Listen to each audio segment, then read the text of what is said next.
Hello and welcome to my next video. Today is the 26th of July 2024 and I'm starting my journey today at Moorgate. What I'm going to be doing today is I'm going to be exploring what was the Northern Heights. This is a project that was started in 1935 and was stopped because of World War II. So I'm going to break this video down into different sections. The first part is Moorgate to Finsbury Park. So Moorgate was opened in 1865 by the Metropolitan Railway. Now this is today's platforms 1, 2, 3 and 4 and the abandoned platforms 5 and 6. In 1900 the City and South London Railway added their platforms. This is today's Northern Line platforms numbers 7 and 8. In 1904, the Great Northern and City Railway opened their line, which is today's Northern City Line platforms 9 and 10. And this is where our journey begins. So when the Great Northern and City Railway built this line, they used similar methods to the tube network. However, their tunnels were much wider in diameter. They were 16 feet compared to those of the Central London Railway of 12 feet. For this reason, the line was popularly known as the Big Tube. In 1913, the Great Northern and City Railway was taken over by the Metropolitan Railway, so this would make this section first appear on the map. And in 1933, ownership was then transferred to the London Passenger Transport Board, and this is when it became part of the Northern Line, and it was run by them until 1975. And in 1976, the ownership was transferred to British Rail, and for some reason, it was still on the tube map in 1998. So the first stop is Old Street, which was built by the City and South London Railway in 1901, and the Great Northern and City Railway added 2 additional platforms in 1904 to make this an interchange between the 2 services. The next stop is Essex Road, which interestingly there is still signage on the platform showing Network South East, which was a subsector of British Rail that ceased to exist in 1994. Then we're on to Highbury and Islington, which originally opened in 1850 and had additional platforms added in 1904, and the station was heavily modified in the 1960s with the arrival of the Victoria Line. Next is Drayton Park. In 1964, this became a terminus to allow construction for the Victoria Line. Now there used to be a stabling yard here, so this is where the Moorgate to Finsbury Park line was an independent line. In 1939, this line was linked to what was the original main line run by LNER. So this brings us to Finsbury Park. Now the main station was opened in 1861, and in 1904 the Great Northern and City Railway added their platforms. However, they were added underground. So this is actually today's platforms 3 and 4 of the underground station. Now the next section, which runs from Finsbury Park to Highgate, was supposed to be taken over by the Northern Line, but never was. This is now called the Parkland Walk, and it used to have trains running over it run by the LNER. This was from 1921 until it was closed under the ownership of British Railways and in 1954.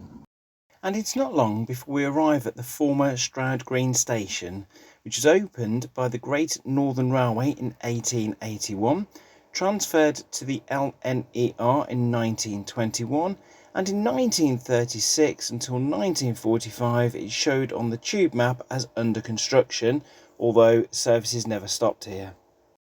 And then a bit further down the line we come across a building. Now this was going to be a sub-power station for when the Northern Line trains ran and they needed the electricity. And it's not long before I find the former Crouch End station.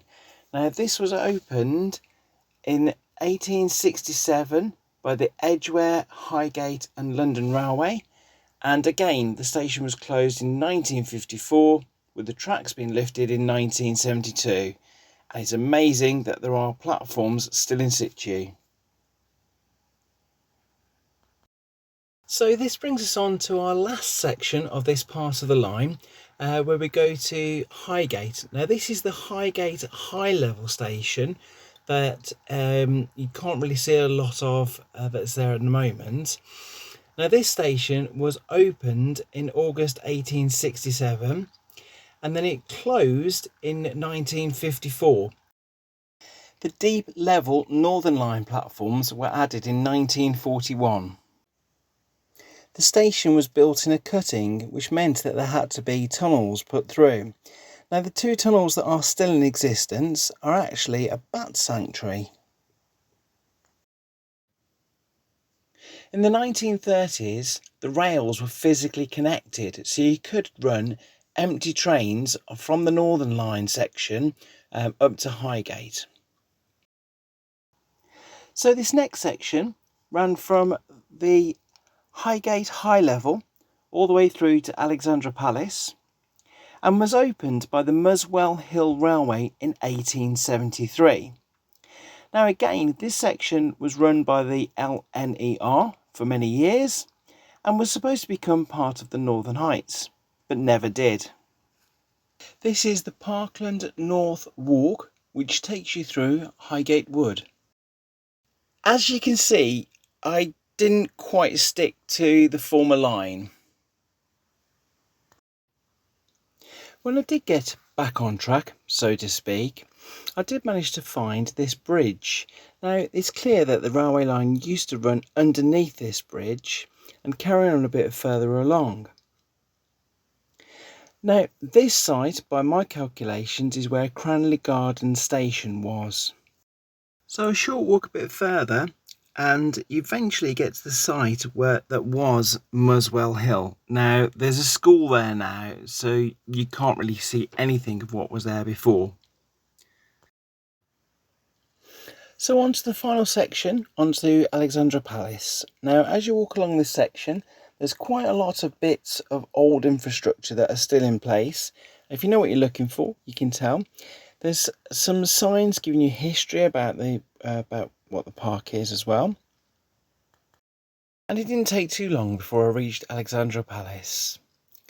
Now you need to go under this bridge and turn right and then follow the path up, and then you will find the original Alexandra Palace station in front of the main building.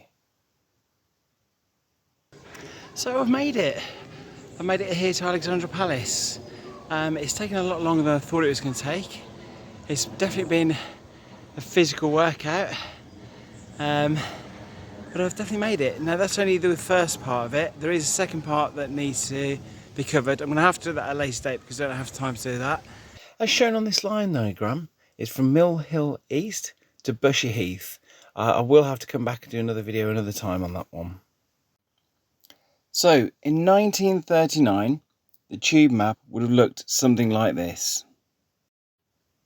This section was existing railway lines and was going to become part of the Northern Line.